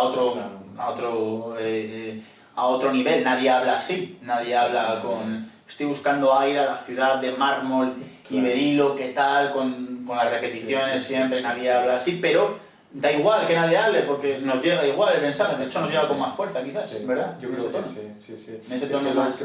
Yo creo que en este relato es lo que él decía, es muy sentimentalista, y es que terminas triste cuando ves el final. Tú esperas que encuentre a Aira, esperas que llegue a la ciudad prometida, esperas que vuelva como príncipe a reinar, esperas muchas cosas, y cuando te enteras que todo ha sido imaginación, posiblemente, y que muere, dices, no puede ser. Yo creo que en sus relatos otra cosa que a mí me gusta mucho es que hay mucha sinceridad. Es decir, este relato no está hecho para apaciguar a una gran masa de gente, para que cale en un número enorme de personas y adherirse a las modas del momento. Este relato, de hecho, es más bien antiguo, es un relato pues, que no tiene tiempo, no tiene lugar y no está hecho en ninguna moda, está hecho desde la profundidad, yo creo, del sentir y del corazón, ¿verdad? Pero todos los relatos de Lovecraft y muchos de los grandes escritores yo creo que son atemporales. Totalmente. Efectivamente, es una de las razones por la que yo creo que Lovecraft ha triunfado, mantuvo sus principios, ¿verdad? Y yo creo que los relatos de calidad, los que realmente... Los relatos buenos, la literatura buena... La literatura en general buena tiene que ser atemporal como la perla. La perla es atemporal, la cuentas hoy, con actores de hoy en día, con personajes de hoy en día, y no ha perdido actualidad en No, ningún para momento. nada, para nada. Para nada. Y bueno, yo creo que este relato tiene una sinceridad enorme por Sí. parte del autor, una sinceridad que no es fácil encontrar, está ahí poniendo su vida de manera completamente en bandeja, mucho más clara que si nos dijese he nacido en tal, tal, cual. Exactamente. Está de una manera, pues lo que hace la poesía, ¿no? En muy Sí. poquitas palabras, llevarnos a unas imágenes que nos evoquen tantas cosas que las palabras no pueden expresar. Claro. Por eso este es cantante, la música, el canto Claro, es una sí, cosa sí. elevadísima, porque aúna la letra de la poesía con la música, Exactamente. que es el arte más elevado de las cosas intangibles, la mayor espiritualidad que hay, ¿no? Sí, Entonces, sí, sí. yo creo que es un relato muy bueno, a mí me gusta mucho, quizá no sea de los mejores cuentos que se han escrito, por su complejidad ni nada, pero a mí me parece muy buen relato, me parece una parte de una fase de Lovecraft, esta que La se llama fase Musaniana, onírica. la fase onírica, muy digna de reivindicar, que es un poco también nuestro objetivo aquí, igual que en el cine no queremos, o en general, poner obras súper conocidas, sino cosas algo menos conocidas para acercárselas al espectador y que las pueda conocer, que las pueda comprender y que al fin y al cabo pues reivindicar obras que creemos que son importantes y que tienen relevancia y que pueden gustar, ¿verdad? Y bueno, pues no sé si quieres comentar algo más para acabar ya. No, yo ya no tengo nada más. ¿Tú? Yo creo que ya hemos hablado un poco de todo. Sí. Es un relato que recomiendo mucho, igual que cualquier cuento de Lovecraft. Creo que las cosas que se han hecho después de Lovecraft sobre Lovecraft no tienen nada de Lovecraft, o muy poco de Lovecraft. Se han aprovechado de la parte, digamos, precisamente la parte material y de algo que él no tuvo muy en importancia, como es todas esas especies de monstruos y de mitología que se ha sistematizado después, que él no trató de hacer eso. Sí trató de crear unas atmósferas y un sentimiento de belleza muy particular, y eso no han podido imitarlo. Y este relato tiene ese sentido poético, esa trascendencia, yo creo, de la búsqueda de la belleza, que va muy ligada a nuestra labor, como he dicho, de nuestro club de la Pimpinela Escarlata. Y pues nada más, espero que os haya gustado nuestro espacio de literatura. Seguiremos intentando acercaros otras obras, ya decidiremos cuáles, otras películas y otros libros.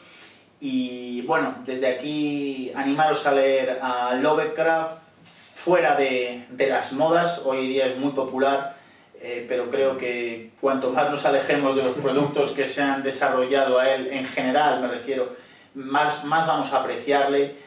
Y nada más, ha sido un auténtico placer. Muchas gracias, Sir Anthony. Muchísimas gracias, Sir Percy. Ha sido un verdadero honor participar nuevamente de la Pimpinela. Aprendo muchísimo contigo y me gusta. Muchas gracias. Para mí era muy importante este cuento, y en especial Lovecraft, un escritor que yo creo que llevo amando desde que tenía a lo mejor 16 años, muchos años. Es quizá el escritor del que más he leído, y bueno, he leído, quizá tengo ahora mejores escritores, pero a Lovecraft le guardo un lugar para mí en el corazón muy grande, es de mucha importancia, porque yo me he visto reflejado, yo creo que muchos nos hemos visto reflejados.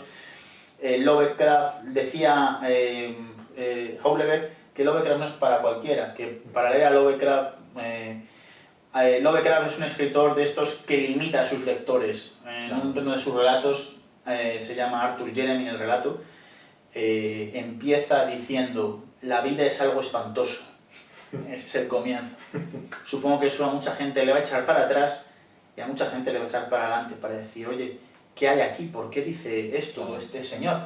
Entonces es un escritor que no tiene mucho que decir con el optimismo este barato. Me refiero a este optimismo barato que nos venden, de que te quieren que escuches lo que quieren, las frases hechas.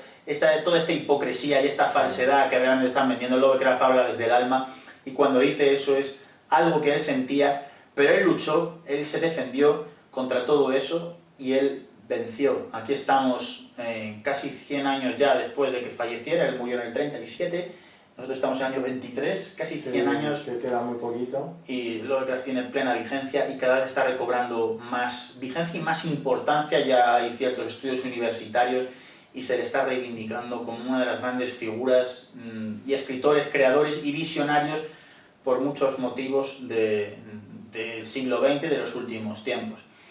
Nada más, un saludo muy fuerte a todos y gracias por vernos, gracias otra vez a Sir Anthony por su colaboración y os emplazo a las siguientes reuniones. Muchas gracias.